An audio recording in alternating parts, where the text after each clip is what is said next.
now then. So a list that's been roaming about a bit is non-diversion, Nature's Gift, and it's kind of strange. I made a list a little bit similar to this and was kind of trying it out, and then I ended up coming against Tailbot, who was running a bit more of a refined version, and so I went back to Deck Builder and ended up playing this list. And basically the idea is we're like basically playing it like unitless, where you've got like 13 units bare minimum, and all of our units, or next to all of our units, are spawning specials or work with specials in some way. So, for example, the sorcerers are going to spawn a special, as is Avalak, as is Forest Protector, and all of this kind of ends up with a kind of ridiculous Gord.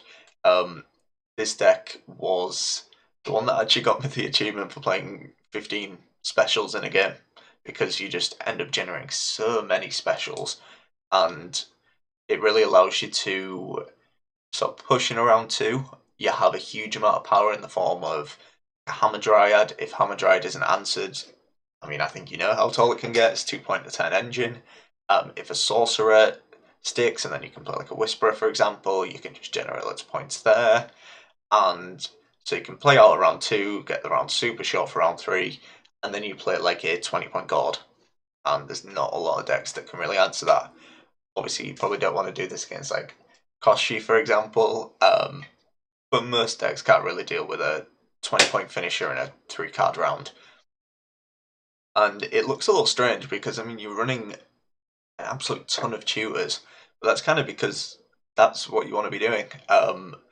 You want to be sort of cycling through all these specials and using multiple specials in a turn, because all of your cards synergize really nicely with it, especially if you can get a Whisperer to stick, for example. You can go something like a Neuromancy into Call of the Forest, into Forv, into a nature card off Forv, and so you've basically played 3 specials that round, and so Whisperers spawn 3 more, and 2 of those will be nature cards, so you end up with 2 Tryon spawns, so you got Hammer Dried down. That basically ends up playing for, upwards of like 25 points in a turn, and so it really has that potential for like really explosive power in no time at all, which really allows you to push pretty effectively in a round 2. I think only really the Mirror is where I kind of struggled to get a good push on. And maybe Nilfgaard. They can get a little scary. But I would definitely suggest trying this deck. It's exactly the type of deck I enjoy using. And we may finally have a sort of a wholesome unitless kind of list. But if you do want to see more content from me, I would just ask that you subscribe, as it really does help me out. And we'll go into the games. Blaze of Glory is a good one. I feel like this deck does really well in this matchup. I found they just can't really stop what you're trying to do, if that makes sense. We don't need Ida, because you can quite consistently bleed in a round 2, develop a lot of points. And I found it's the Whisperers that actually really help in this matchup. So general reason for this is they stick pretty nicely, or completely scratch that. This is something completely different by the looks of it. But I think in general, if you're playing like the meta, Blaze of Glory, like the iced kind of list, Whisperers are pretty hard for them to remove, because you, in effect, until they get down to like Bloodfest 4, where the Bear Witches are going to come into play, they're really going to struggle to kind of deal with what you're doing. So that's going to play as 3 and remove the bleeding. So that basically plays for 6, that plays for 5. Yeah, so it's a caress. It's kind of what I mean about the Whisperers. They represent a fair few points, because in effect that nature card played for a passive of an extra 4 points, so they're basically playing like Symbiosis 3, which is pretty good. We can just play another sorcerer if they're not threatening to remove these. And it's surprising how much like passive points you end up getting.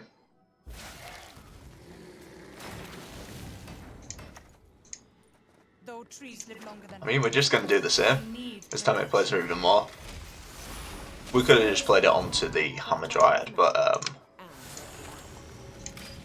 we don't need to, basically.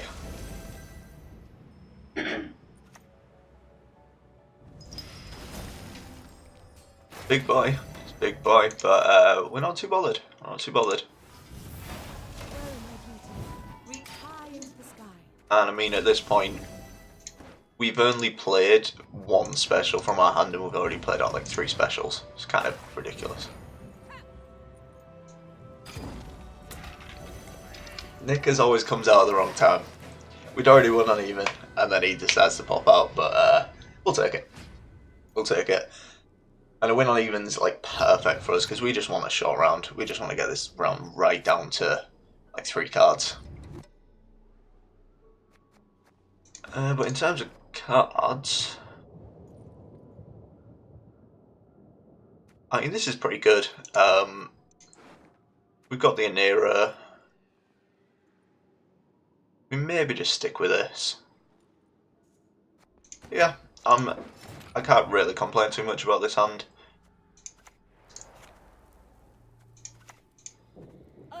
You could play the Hammer Dryad, get that going. Because I'm not too sure on what their list is. I've seen like the discard cards and like a Priest and Drakkar and Bears, so like, yeah, I don't really know what to expect here. We can put the Whisperer and then probably Shaping Nature onto the Hammer Dryad. If they play, okay, I was going to say if they play a Priest, we'd probably just rebuke it. Yeah, I think that's a pretty obvious rebuke.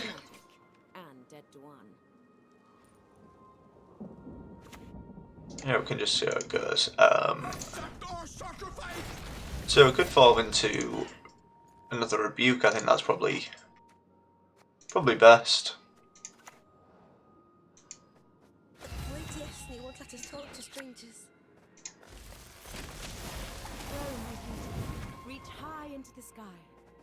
I think actually we'll use our last charge on the Hammer Dryad, get this up to 12, and we'll use Shaping Nature just on like a Treon or on a Whisperer or Fauve or something. Try not to overcommit a bit.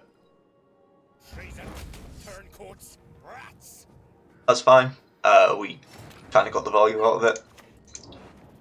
Can't complain too much.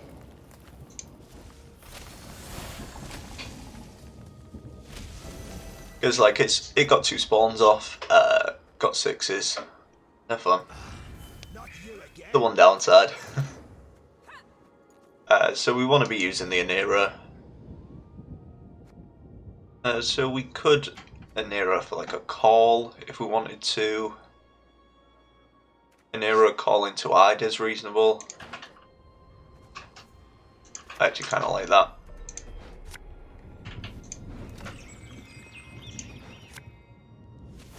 This is kind of what I mean about the amount of specials you play. It's kind of ridiculous. Like God's played 8, we've got Call the Forest and Anira for next turn as well.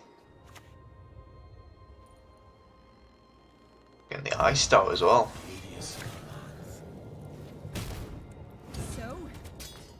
And there's still not a head after that.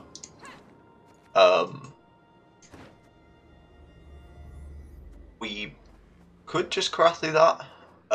We could also cancel for like an Avalak. Or we could just save cancel for Gord.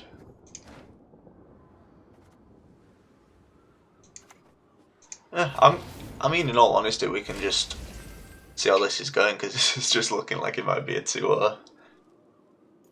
The plan was to just bleed down to like 1 or 2 cards, but might be just getting a 2-0.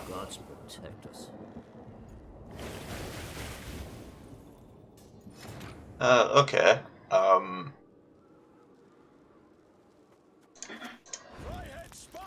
I mean, even if they manage to remove Gord here, we still win.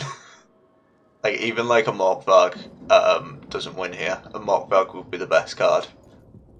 So this just might just be a straight to the plan was to just, you know, bleed down real short, but okay, that's almost certainly not going to be enough. Yeah, as I said, this deck feels kind of ridiculous. Feels really ridiculous. Haven't seen double cross in a while. So it could be like a simulator, maybe. I don't know. We'll find out, won't we? Dryad's Crest is probably reasonable enough to keep. We don't want Gord in our opening hand, I don't think. And I'm considering dropping the circle.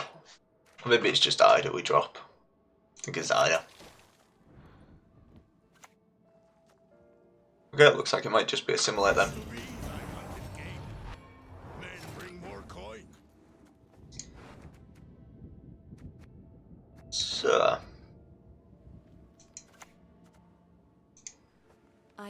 So compared to the Sorceress, they probably just hit this, but that's totally fine. Because we can look to, you know, maybe we Caress, maybe we call the Forest into like a Forve into a Tempering, you know, we have options. It would probably actually be Forve into Shaping Nature.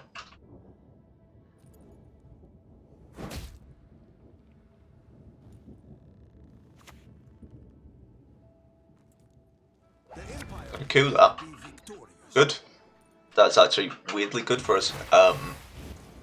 Because we'll just rebuke this away, and then it means we can squirrel and get rid of that. I genuinely think, like, on a more general thing of like gameplay stuff, I think leaders like Nature's Gift and Araka's Swarm are actually like really good. And the kind of reason, oh my good god, I don't know if my mic picked that up, but buzzer for that is so loud, scared the life out of me. But yeah, I think they're really good because the problem that like controlling Gwent has always kind of faced is like we don't play an artifact. Problem we've always kind of had with Gwent is control cards tend to like trade down.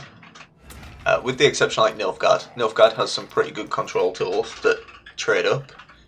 So things like, even like Vincent for example, typically trades up. But with things like Nature's Gift for example, you use a Rebuke, it deals 5, but you actually get points yourself as well. So we could leave that. I think we'll actually leave it a turn. We'll play the Whisperer, so then we have a really powerful turn of Caress into the spawn.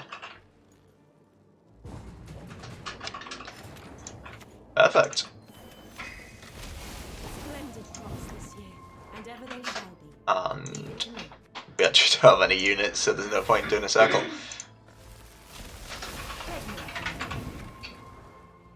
Actually, maybe we should have played Circle, just so it's in our graveyard for Forest Protector, but oh, that's good.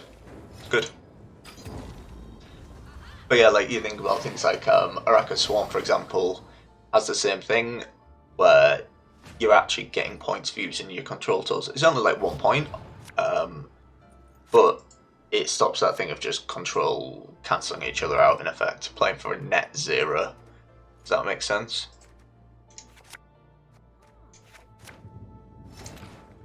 And we will be bleeding down to basically nothing here. Come to me, little one. Because why not? Why not? We didn't use an hero last round. We're kind of seeing it with this deck as well, that like it works out really nicely. Defeat them with hunger, crush them with thirst. So I'm genuinely considering call into like Forve for Shaping Nature. Especially while we have the Symbiosis on the board. I think that's almost certainly worth doing. It's a lot of points. It's a lot of points. So if we go Hammer Dryad, I think we're done. Reason being, like we've still got plenty of leader charges. I suspect we'll probably end up using our leader charges this round anyway. So we might as well just spread out the points a little bit.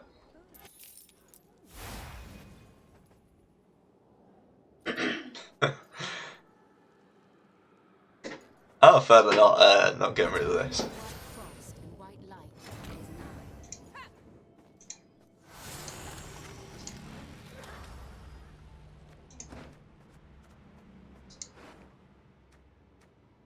So I mean, I'm generally considering like an arrow into a circle. I don't think that's completely unreasonable. Seems good. Seems kind of good.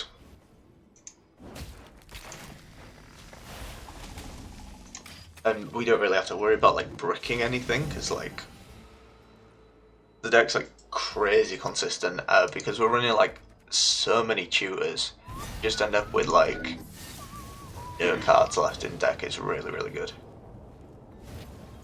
Cool. Cool. Yeah, so we'll just play out our rebuke. As I say, I'm not even really bothered about going in a card down. We're just going to kind of push until there's not a whole lot left. Don't you dare pull my Gord. Never punished. Never punished. What we can do, I mean, this is the one problem of having Ida, is your council can pull. Doesn't mean, it means that Avalok isn't as guaranteed, but because we're running like Whisperers and what's it called, Sorcerers, then it's not always guaranteed. But I still think using council here is correct. Good human is a dead human. We'll do the Hammer Dryad though. Avalok would have been a lot better, but we'll live. We will live.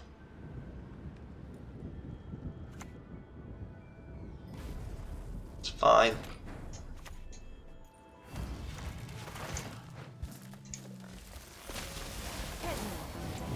Yeah, my fear there was that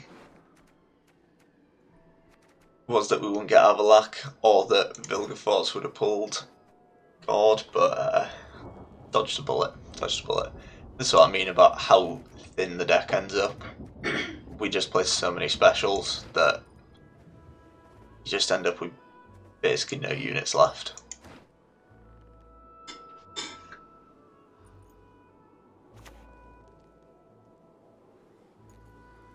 I will not let this become a second Sodom. That was a good pass, isn't it? Keep our card, guarantee last say, keep the Karathi. Kill the dog diddlers!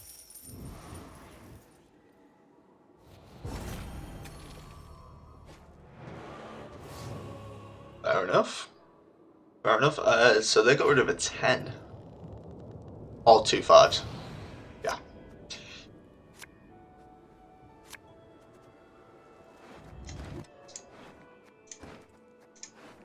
So, what hand are we going to want? I mean, we're going to, I was going to say, we want to find Avalok or Gord, and then we'll Lanera for the other one. This is good. This is good. So yeah, we can just have a look for a Biting Frost or whatever. Chuck Shaping Nature onto Avalok. Job's good enough. And then it'll be Gord who will play for 17, which is probably going to be enough. I would imagine it's probably enough. My prescription, a bit of bloodletting. It's good, because we can... we maybe Fog. Just because this is going to get bumped down. You know, maybe they have... I don't know, they've got like a Tiny Joust or something, but They're an emissary. Of course they are. We've been countered.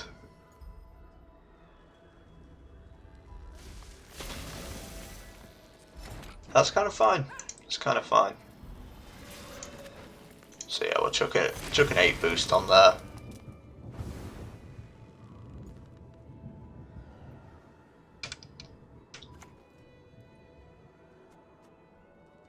We can Karathi whatever this is going to be. That's a good pull from. But again, we can live with that. We can live with that. You will not regret this, good sir. That will do.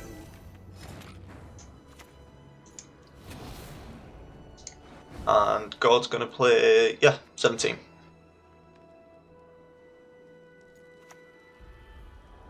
That's not 17 from them, is it? It's kind of where this deck really shines, is you just shorten the round right up. And then there's not a lot they can do against 17-point Gord. So yeah, I'm a big fan of this deck. I've been spamming it out the last couple of days. So give it a try, and I'll catch you in the next one.